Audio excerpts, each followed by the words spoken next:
నేను అంటున్నా రేవంత్ రెడ్డి గారిని, పరిజ్ఞానం ఎవరిదో మిడిమిడి జ్ఞానం ఎవరిదో మరి అందరికీ అర్థమైంది. ఇప్పటికే మీకు ఇప్పటికైనా కనీసం జ్ఞానం తెచ్చుకోండి. దయచేసి దేవుళ్ళను కూడా మీ నీచ రాజకీయాల కోసం వాడుకునే సంస్కృతి బంద్ చేయండి. మీరు ఎన్నికల ముందు కూడా చేశారు ఇదే పని. పార్లమెంట్ ఎన్నికల ముందు ఇదే భద్రాచలం పోయి రాముల వారి మీద ఆన అన్నావు, రుణమాఫీ చేస్తా అన్నావు.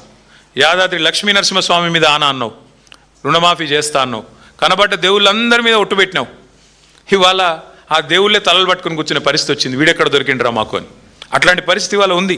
అంటే ఇవాళ మేడిగడ్డతో రాముడు మునిగిపోతాడు అంటే ఆ రాముడికి కూడా కోపం వస్తుంది. రేవంత్ రెడ్డి గారు దయచేసి ఒళ్ళు దగ్గర పెట్టుకొని ఉండు. శ్రీరాముడి గురించి మాట్లాడేటప్పుడు, దేవుడి గురించి మాట్లాడేటప్పుడు అబద్ధాలు చెప్తే మరి తప్పకుండా నీకే నష్టం జరుగుతుంది, గుర్తుపెట్టుకో అని చెప్పి కూడా నేను గుర్తు చేస్తూ ఉన్నాను. ఇంకొక మాట కూడా రేవంత్ రెడ్డి గారు నేను అడుగుతా ఉన్నాను. అసలు ప్రభుత్వంలో ఉన్నది మీరు, ప్రభుత్వాన్ని నడుపుతున్నది మీరు, ఇంజనీరింగ్ విభాగం మొత్తం ఉన్నది మీ ఆధీనంలో. ఒక్కసారైనా రివ్యూ చేసినావా? కన్నపల్లిలో పంపులు చాలు చేస్తే ఏమవుతుంది వీళ్ళు అంటున్నారు కదా, నిజమా కాదా? ఆ రిటైర్డ్ ఇంజనీర్లు ఉత్తరం రాసిండ్రు కదా, వెంటనే స్టార్ట్ చేయవచ్చని. ఒక్కసారైనా రివ్యూ చేసుకున్నావా? గ్రౌటింగ్ జరిగిందా లేదా అన్నారం సుందిలలో తెలుసా నీకు కనీసం? అసలు దేవాదుల ఏ బేసిన్లో ఉందో తెలియదు నీకు. నల్లమల ఎక్కడుంది, మన రాష్ట్రంలోనా పక్క రాష్ట్రంలో ఉందా తెలియదు. ఎంతసేపు సర్వే నెంబర్లు, రియల్ ఎస్టేట్లు, ఏది బ్లాక్ లిస్ట్లో పెట్టాలి, ఏది ఎట్లా డీల్ చేయాలి, ఎవరిని విలువాలి, ఎవరిని మెడకు తుపాకి పెట్టాలి, ఎట్లా బెదిరియాలి, ఎట్లా రోజు సాయంత్రం గల్ల పెట్టి లెక్క పెట్టుకోవాలి, నువ్వు నీ అన్నదమ్ములు. ఇదే దందా. అదానికి మించి ఎట్లా దాటాలి. అందుకే నేను అంటున్నా, ఎంతసేపు అనుముల గురించే కాదు, అప్పుడప్పుడు అన్నారం గురించి కూడా పట్టించుకో. ఎంతసేపు అనుముల కుటుంబం, అనుముల అన్నదమ్ములు, వాటి గురించే కాదు, మీ పైసలు మాత్రమే కాదు, ఎంతసేపు సంపాదనే కాదు, రాష్ట్ర ప్రజల గురించి కూడా పట్టించుకో. ఇంకొక మాట కూడా అంటా ఉన్నా నేను. సరే మాకు తెలుసు, ప్రజలకు కూడా తెలుసు.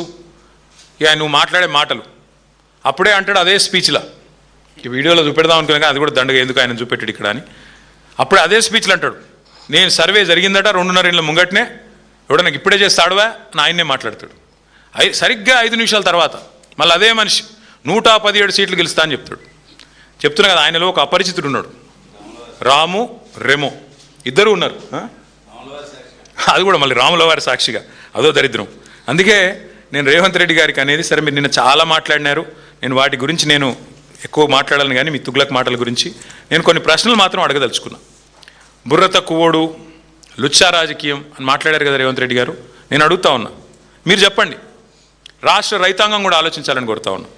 గోదావరిలో కళ్ళ ముందు 1,00,000 క్యూసెక్కుల నీళ్లు, రోజుకు 9 టీఎంసీల నీళ్లు వరదలాగా కిందికి పోతుంటే అక్కడ ఎత్తిపోయడానికి నీళ్లు లేవు అన్నోడు బుర్ర తక్కువడా, లేదా అయ్యా రైతుల కోసం ఈ పని చేయమన్నోడు బుర్ర తక్కువడా చెప్పాలి.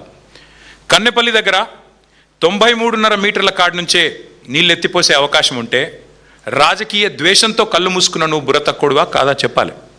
అట్లాగే ఇవాళ లేటెస్ట్గా మేడిగడ్డ దగ్గర 97 పైచిల్కు మీటర్ల మీదకి వెళ్ళి నీళ్లు పోతుంటే కళ్ళుండి చూడలేని కబోదిలాగా ప్రవర్తిస్తున్న నువ్వు బుర్ర తక్కువడివా, లేక వాస్తవాలు చూపెట్టే ప్రయత్నం చేస్తున్న మేము తెలివిలేనోళ్ళమా చెప్పాలి.